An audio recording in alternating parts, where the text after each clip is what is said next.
काव्या बिना सोचे समझे कोई भी कदम नहीं उठाती थी। किसी से दोस्ती करने से पहले 10 बार पहल करती और उसी का नतीजा था कि काव्या की दोस्ती उसके बॉस गौतम से इतनी गहरी हो चुकी थी कि वो गौतम के लिए रोज अपने घर से लंच ले जाने लगी थी। पर उसे पता नहीं था कि उसके पति इस दोस्ती को किस रूप में लेंगे। क्या बात है काव्या, बॉस का लंच बॉक्स बड़े प्यार से भरा जा रहा है।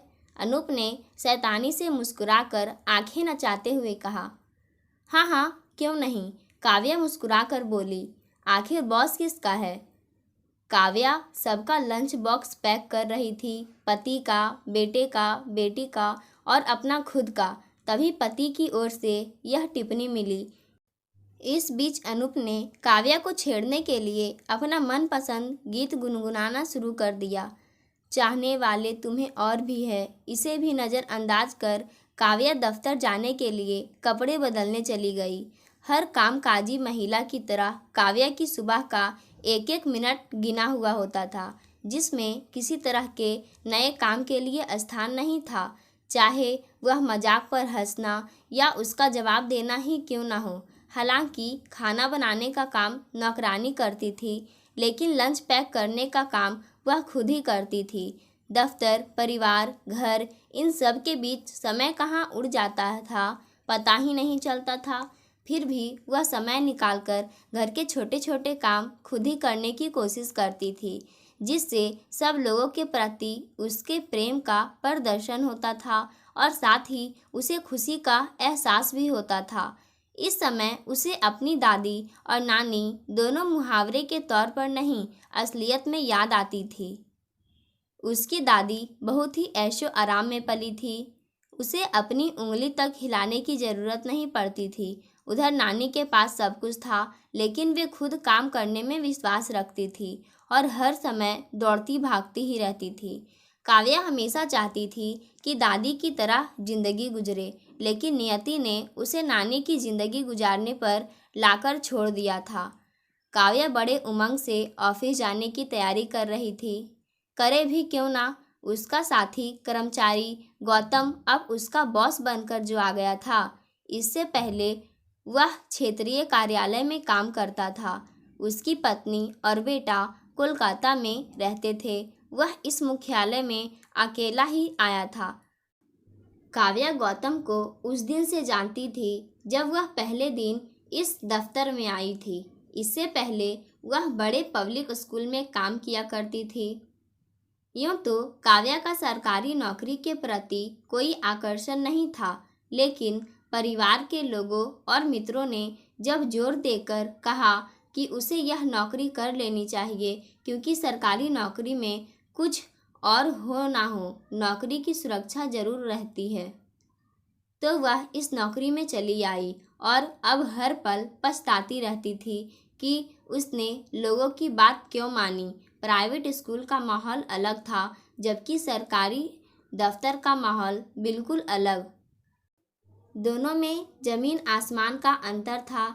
स्कूल का परिवेश साफ सुथरा था और हर समय जैसे जगमगाता रहता था। स्कूल में जब लोग सजे धजे साफ सुथरे काम पर आते थे और तहजीब से पेश आते थे, लेकिन यहाँ इतनी साफ सफाई, नफासत और सलीका ना तो परिवेश में ही था और ना ही लोगों में। काव्या अपने परिवेश को देखती थी और लोगों को देखती थी।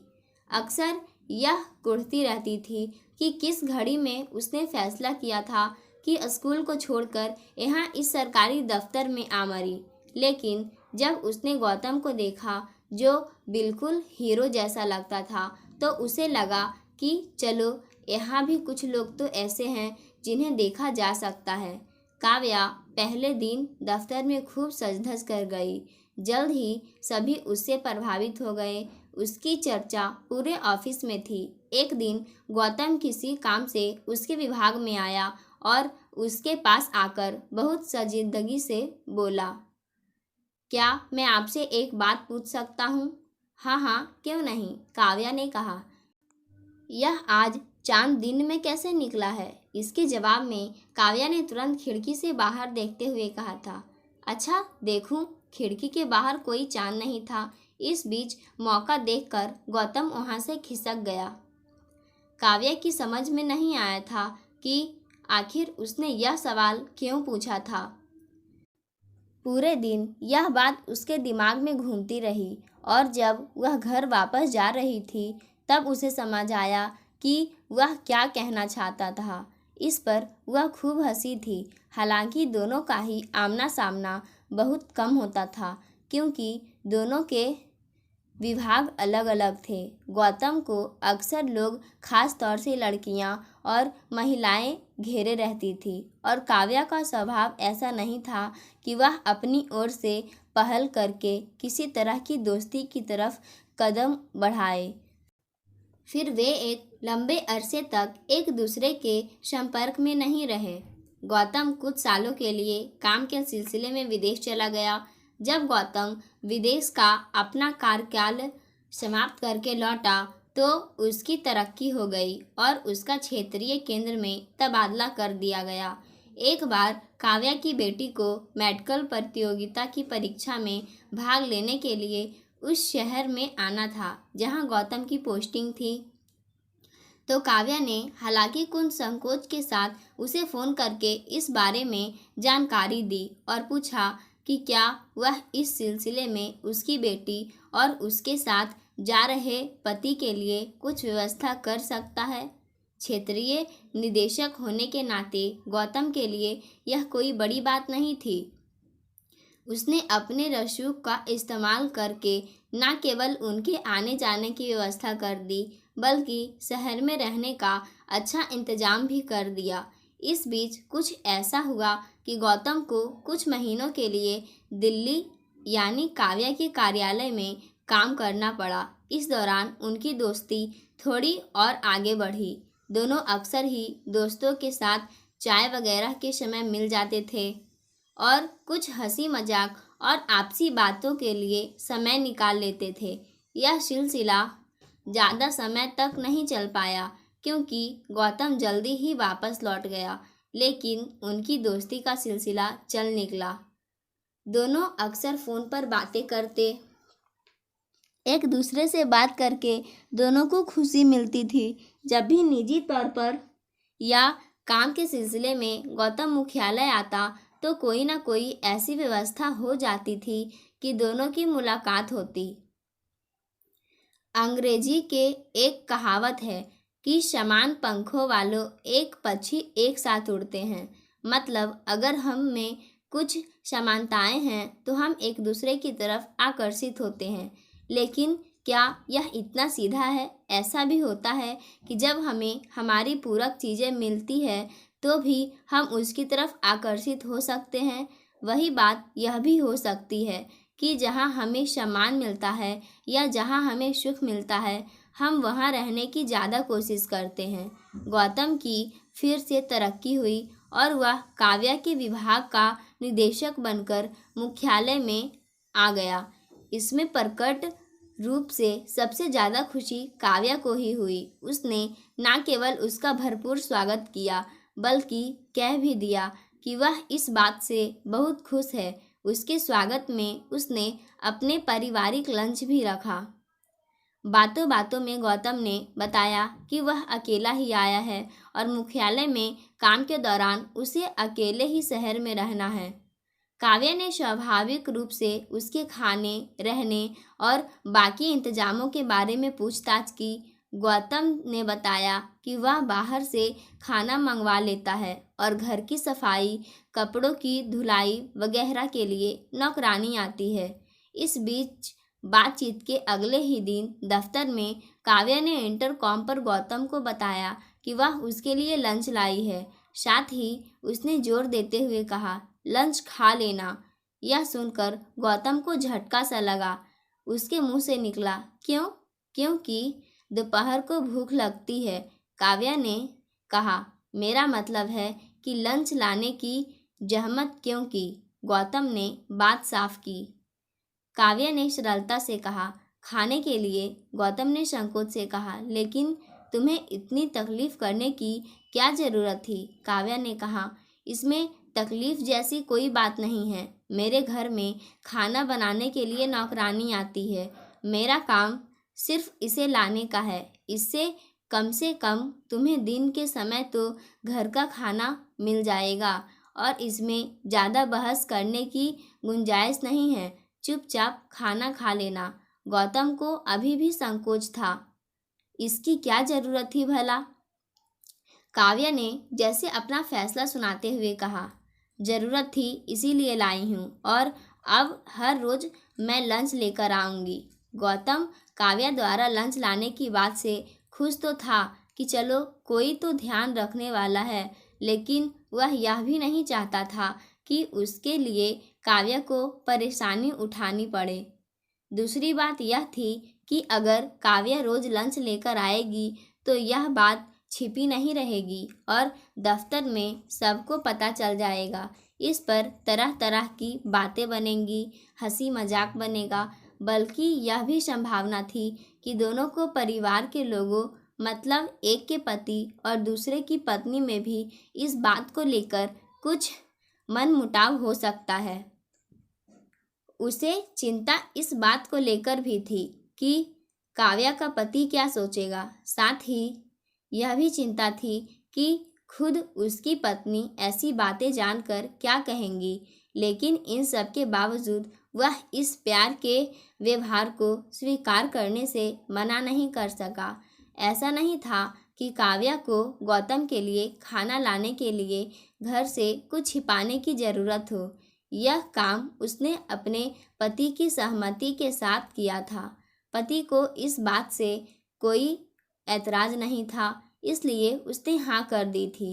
यहाँ तक कि वह इस काम का समर्थन दर्शाने के लिए नया लंच बॉक्स भी खरीद कर ले आया था। बॉस के लिए लंच लाने के लिए काम को काव्या ने बड़ी शिद्दत से निभाया। जब कभी उसकी नौकरानी छुट्टी पर होती तो वह खुद ही लंच बनाती और ले जाती। अनूप और काव्या का प्रेम विवाह हुआ था। काव्या ने उसे 5 साल तक अपने आगे पीछे चक्कर लगाने के लिए बाद ही शादी के लिए हाँ की थी। इस बीच अनूप की बहन भी काव्या को मनाने के लिए उससे मिली थी। यह विवाह बहुत आसान नहीं था, खास तौर से काव्या के लिए, क्योंकि दोनों ही अलग अलग समाज के थे।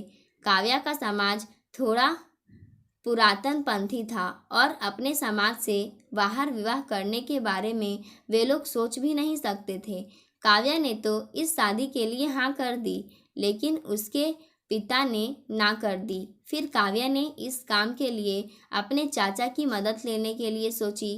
किसी तरह अपने चाचा के साथ अनूप को मिलाने का इंतजाम करवाया। चाचा उससे मिले, लेकिन उन्होंने भी बिना लाग लपेट के कह दिया, हमें यह शादी मंजूर नहीं है। हम काव्या के लिए अपने समाज में ही लड़का ढूंढ रहे हैं।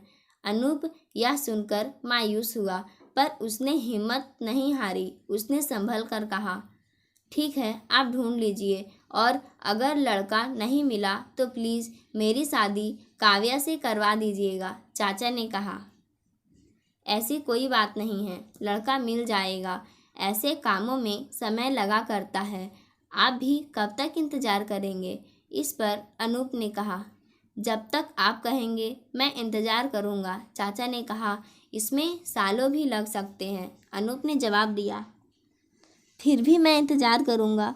चाचा को अनूप की इस बात ने बहुत प्रभावित किया। मतलब अनूप का तीर सही निशाने पर लगा था। चाचा ने अपने भाई को बताया कि लड़का बहुत ही नेक और शरीफ है, वह काव्या को खुश रखेगा। काव्या से शादी के लिए इस पर विचार किया जा सकता है। इस तरह काफ़ी जद्दोजहद के बाद अनूप को काव्या मिल पाई। शादी के बाद इतने सालों बाद भी अनूप को कभी नहीं लगा कि उसने काव्या के साथ शादी करके कोई गलती की है, क्योंकि काव्या ने ईमानदारी और निष्ठा से अपना पत्नी धर्म निभाया था। उसने पूरा घर संभाला, अनूप को पूरा सुख दिया। कहते हैं कि सुंदरता के सभी शिकारी काव्या की सुंदरता के कारण लोग उसके आगे पीछे घूमते थे, उससे बातें करना चाहते थे और दोस्ती करना चाहते थे। मगर काव्या सीमा में रहकर लोगों से मिलती जुलती थी। इस संबंध में वह पहले ही अनूप को सब कुछ बता दिया करती थी ताकि किसी तरह की कोई गलतफहमी ना रहे, और उसने तय किया था कि वह चोरी छिपे ऐसा कोई काम नहीं करेगी जिससे उनके विवाह के संबंध में कोई तनाव आए। अनूप काव्या को चाहने वाले तुम्हें और भी है गाना सुनाकर इस बात के लिए छेड़ा करता था। दोनों इस बात पर खूब हंसा करते थे। दोनों इस बात को अच्छी तरह समझते थे कि वो दोनों एक दूसरे के प्रति ईमानदार है। ऐसा नहीं था कि दोनों में कभी गलतफहमी हुई थी ही नहीं। ऐसे में काव्या यह समझाकर अनूप को शांत करती कि दुनिया में कोई किसी का स्थान नहीं ले सकता। तुम मेरे पति हो और पति के स्थान पर ही रहोगे, कोई दूसरा इस स्थान पर नहीं आ सकता। ठीक इसी तरह से अगर कोई मेरा दोस्त है तो वह दोस्त ही रहेगा और उसका स्थान कोई नहीं ले सकता। हालांकि उसने उस दोस्त का नाम नहीं लिया। काव्या के जिंदगी में निशा के आने से पहले सब कुछ ठीक ठाक चल रहा था। निशा अनूप के ऑफिस में एक सहकर्मी थी जो उस पर लड्डू हो गई। निशा की अभी शादी नहीं हुई थी और वह अनूप के साथ अपने संबंध को परिणति देना चाहती थी। वीकेंड पर वह गाहे बगाहे जानबूझकर ऐसे मौक़ों पर ऐसे समय पर अनूप को फ़ोन करने लगी जो आपत्तिजनक था। एक दिन काव्या अपनी सहेली के साथ फिल्म देखने गई और उसने अगली सीट पर ही अनूप और निशा को बैठे देखा। फिल्म खत्म होने के बाद काव्या ने अपने पति अनूप को फ़ोन किया और पूछा कि वह कहाँ है, तो उसने साफ झूठ बोला कि वह तो ऑफिस की मीटिंग में बिजी है। अनूप रात को काफ़ी देर से आया और पूछने पर उसने बताया कि मीटिंग काफ़ी लंबी चली। यह सुनकर उसे काफ़ी तकलीफ़ हुई। एक तरह से उसका विश्वास ही हिल गया। वह बहुत ही विचलित हो गई। उसे लगा जैसे उसका संसार ही उजड़ा जा रहा है। ना तो उसका दफ्तर के काम में मन लगता, ना घर में ही। बच्चे कुछ बात करते तो वह झल्ला उठती और बात बेबात उन्हें डांटने लगती, और अनूप तो उसके सामने ही नहीं पड़ता था। काव्या की समझ में नहीं आ रहा था कि वह क्या करे। बात भी कुछ ऐसी ही थी कि वह किसी को बता भी नहीं सकती थी, क्योंकि सब उसी का दोष निकालते कि वह पति को काबू में नहीं रख पाई। बॉस गौतम ने काव्या को इस हालत में देखा तो पूछा, क्या बात है, तुम्हारी तबीयत ठीक तो है ना? अब तो जैसे सब्र का बांध ही टूट गया। काव्या लगभग रो दी और उसने सारी बात उसे बता दी। उसने काव्या को समझाया कि यह कोई अनोखी बात नहीं है। पति पत्नी के बीच अक्सर ऐसा हो जाता है। वह आर्थिक रूप से आत्मनिर्भर है, इसलिए उसे किसी तरह की चिंता करने की ज़रूरत नहीं है। इस मामले में वह अपना मत बिना किसी लाग लपेट और शर्म लिहाज के पति के सामने स्पष्ट कर दे। गौतम से बात करके काव्या की हिम्मत लौट आई। उसे रास्ता साफ होता नजर आया। उसने वही किया। अनूप को सिनेमा हॉल वाली बात बता दी। काव्या की बात सुनकर अनूप के पैरों तले जमीन खिसक गई। उसने बहुत मान मनौवल की और अपनी बेचारगी जैसे कुछ समझाया, माफ़ी मांगी और वादा किया कि वह उस लड़की का साथ छोड़ देगा। इस पर काव्या ने बहुत सपाट ढंग से बस इतना ही कहा, इसी में सबकी भलाई है। लेकिन काव्या अनूप की इस बेईमानी को माफ़ नहीं कर पाई। उसे लगा कि अगर वह अनूप के साथ इतनी ईमानदारी से चल रही है तो फिर अनूप ने उसे धोखा देने की हिम्मत कैसे की। उसके सामने बार बार एक ही सवाल खड़ा होता जा रहा था कि आखिर अनूप ने उसे धोखा क्यों दिया। उसे लगा कि वह तो पूरी ईमानदारी से अपना धर्म निभा रही है, लेकिन मर्द तो मर्द ही होता है कि तर्ज पर अनूप ऐसा नहीं कर रहा। काव्या के दिल में एक तरह से बदले की भावना ने जन्म ले लिया। उसे लगा कि अनूप को सबक सिखाने की ज़रूरत है। परिवार के महत्व और परिवार से इतर संबंधों का मतलब समझाने की ज़रूरत काव्या भूल गई कि बदला लेने के जुनून में हम समझ नहीं पाते कि सामने वाले व्यक्ति को जितना दुख पहुंचाते हैं उससे ज़्यादा नुकसान हम अपना करते हैं। काव्या ने खास तौर पर गौतम के लिए उसके मनपसंद रसगुल्ले बनाए और लंच में उसकी मनपसंद चीज़ें रखी, जबकि अनूप के लिए साधारण लंच रखा। यह सब उसे जलाने के लिए किया था। विवाह से पहले ही समाज की विभिन्न स्थितियों ने, लोगों की उस पर पड़ने वाली नज़रों ने, समाज में स्त्रियों के प्रति होते जघन्य अपराधों ने, समाज में स्त्रियों के प्रति क्षमाहीनता की भावना ने, उसके अपने माता पिता ने और खुद उसकी विवेक बुद्धि ने काव्या को समझा दिया था कि स्त्री होने का मतलब एक ही चीज़ है और कोई भी पुरुष उसी चीज़ की लालसा से स्त्री के पास आता है और स्त्री का एकमात्र काम उस चीज़ को बचाए रखना है। उसे सिमोन डे बोयर की बहुत याद आती थी, जिसमें उसने बहुत अच्छे शब्दों में कहा था कि स्त्री जन्म नहीं लेती, उसे स्त्री बनाया जाता है। पराये माँ को अपना दुश्मन समझना और एक तरह से घर घुसिया होकर ही रह जाना। काव्या को स्त्री का यही धर्म समझाया गया था और यही उसने अपना लिया था। विवाह से पहले काव्या अपने माता पिता के संरक्षण में सुरक्षित रही और विवाह के बाद उसने अपने पति, बच्चों और रिश्तेदारों को ही अपना दायरा मान लिया। उसने देखा था कि अगर कोई स्त्री किसी पुरुष से हंसकर दो बातें भी कर लेती है तो वह और दूसरे लोग भी उसे उसकी प्रेमिका समझने में देर नहीं लगाते। तुरंत बातें होने लगती है और यहाँ तक पहुँच जाती है कि दोनों में शारीरिक संबंध है।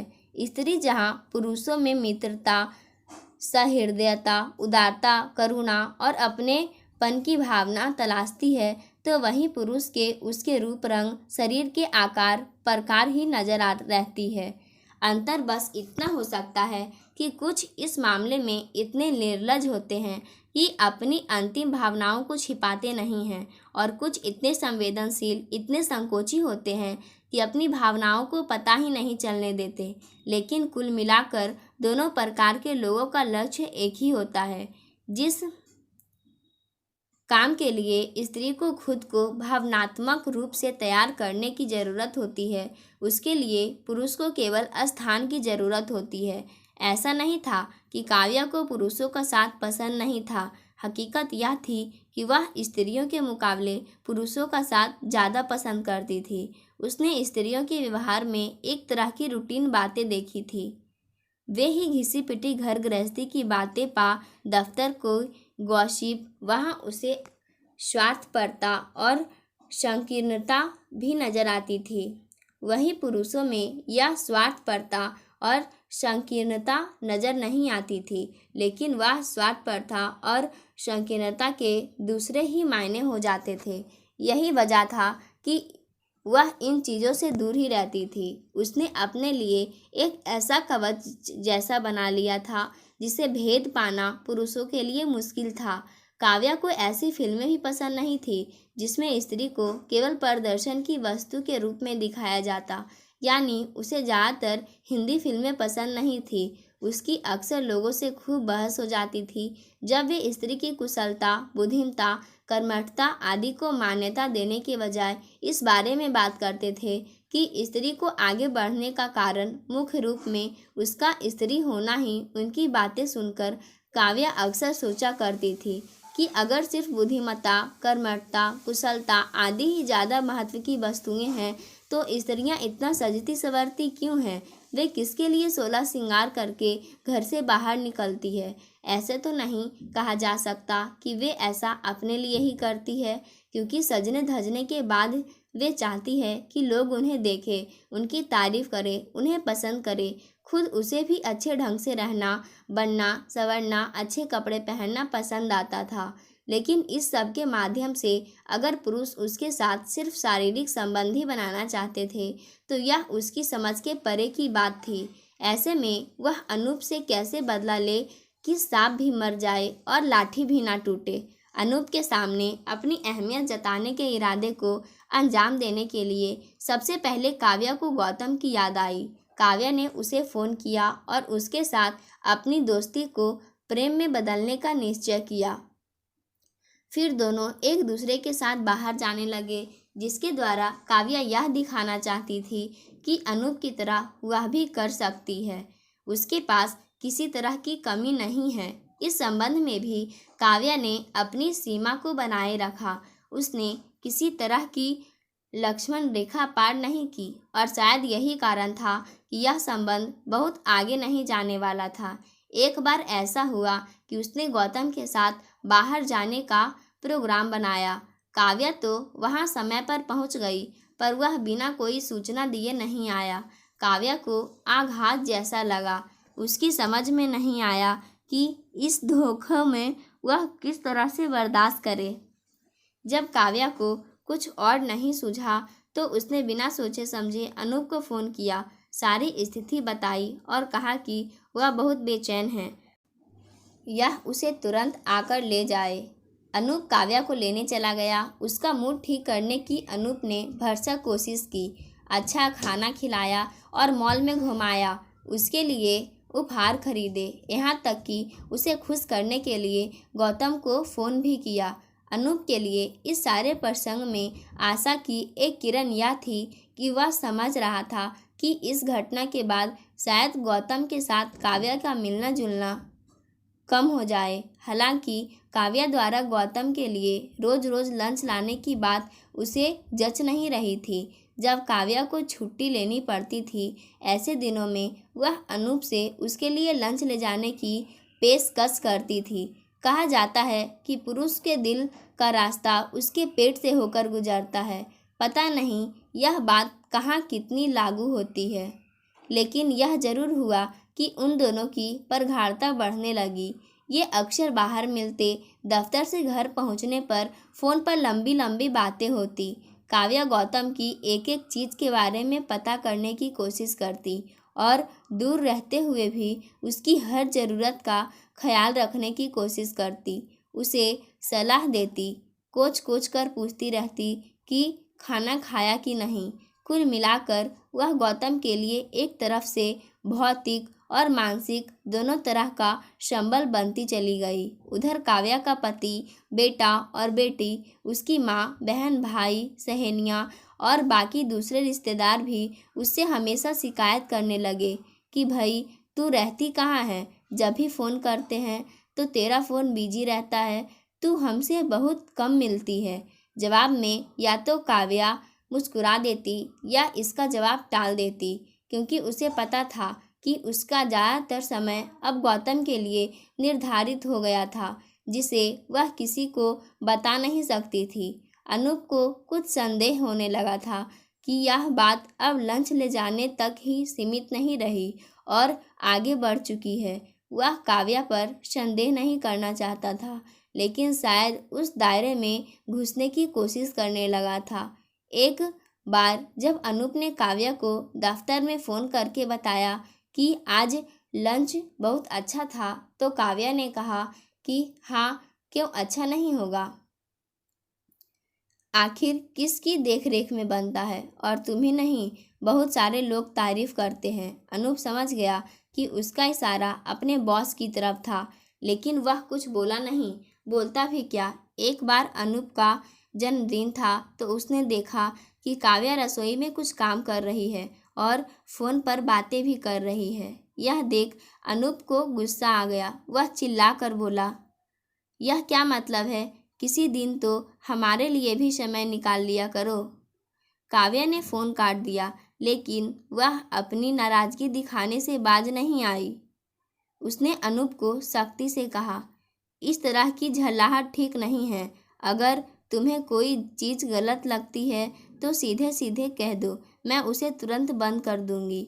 अनूप को बात बदलकर कहना पड़ा, भाई आज मेरा जन्मदिन है, आज का दिन तो मेरा अपना दिन है, इसलिए तुम्हारा सारा समय मेरे लिए होना चाहिए। और इस तरह से बात को रफा दफा करने की कोशिश की, लेकिन इसका खमियाजा उसे कुछ दिन तक तो काव्या को मनाने में लगाना पड़ा, क्योंकि इस बात से काव्या का मन फिर से उखड़ गया था। अनूप को सबक सिखाने के चक्कर में काव्या अपने और गौतम के रिश्ते को खुद ही समझ नहीं पा रही थी। वह अनूप से बहुत प्यार करती थी, पर उसे सबक भी सिखाना चाहती थी। इसी उधेड़-बुन में वह बीमार रहने लगी। उसने कुछ दिनों के लिए ऑफिस से छुट्टी ले ली। अब गौतम को लंच कैसे पहुंचाया जाए, यह समस्या उसके सामने खड़ी थी। उसने अनूप को ही यह काम सौंपा। अनूप ना चाहते हुए भी इस काम के लिए तैयार हो गया। अगली सुबह काव्या ने खास तौर पर गौतम के लिए उसके मनपसंद रसगुल्ले बनाए और लंच में उसकी पसंद की चीज़ें रखी, जबकि अनूप के लिए साधारण लंच रखा। यह सब उसे जलाने के लिए था। अनूप ने अपनी चिढ़ छिपाते हुए स्थिति को संभालने की कोशिश की और फिर अनूप ने काव्या को छेड़ने के लिए कहा, क्या बात है, बहुत प्यार से बॉस के लिए लंच लगाया जा रहा है, आज तो मैं इसे ले जाऊंगा। काव्या ने अनूप की बात को मजाक समझकर टाल दिया, लेकिन हंसी हंसी में जानबूझकर अनूप बॉस का ही लंच बॉक्स लेकर चलता बना। काव्या रसोई घर में लौटी तो उसने देखा कि अनूप का लंच बॉक्स वहीं पड़ा है और बॉस का नदारद है। यह देख काव्या को अनूप पर बेहद गुस्सा आया कि देखो, बॉस का लंच खुद खाने के चक्कर में गौतम क्या खाएगा। यह भी नहीं सोचा। अगले दिन भी अनूप ने यही किया। यह देख काव्या बेहद परेशान थी। वह सोचने लगी कि अब क्या वह बॉस के लिए अपने पति का लंच बॉक्स लेकर जाए।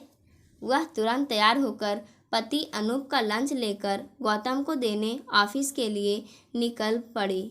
वहाँ गौतम उसे देखकर बोला, अरे, बीमारी की हालत में तुम क्यों ऑफिस आई हो। इस पर काव्या ने लंच ना पहुँचाने के लिए माफ़ी मांगी और पति अनूप वाला लंच बॉक्स उसे दे दिया। गौतम ने बेहद हैरान होते हुए कहा, माफ़ी किस लिए, लंच तो रोज़ अनूप देकर जा रहा है। अब काव्या हैरान परेशान थी। उसने मन में सोचा कि फिर अनूप इतने दिनों से क्या खा रहे हैं। वह जानती थी कि अनूप बाहर का खाना नहीं खाते हैं। वह उसी समय अनूप के ऑफिस पहुंची और वह लंच अनूप को भिजवाया। अनूप उसे बेहद प्यार करते हैं। उसे यह समझ में आ चुका था। नाहक ही नादानी में वह उससे बदला लेने चली थी। एक गौतम था जो उसे लेने तक नहीं आया और एक अनूप है जो नाराज होकर भी अपनी पत्नी का वादा निभा रहे हैं। एक उसका प्यार है जो बदला चाहता है और पति अनूप नाराज़गी भी खुद भूखे रहकर बड़े प्यार से निभा रहे हैं। चाहने वाले तुम्हें और भी है। जितना सहज होकर अनूप कहते हैं, क्यों वह उसके लिए सहज नहीं हो पाई। आज उसे लंच बॉक्स में प्यार की एक नई परिभाषा समझ में आई। पाठकों, आज की कहानी यहीं समाप्त होती है। धन्यवाद।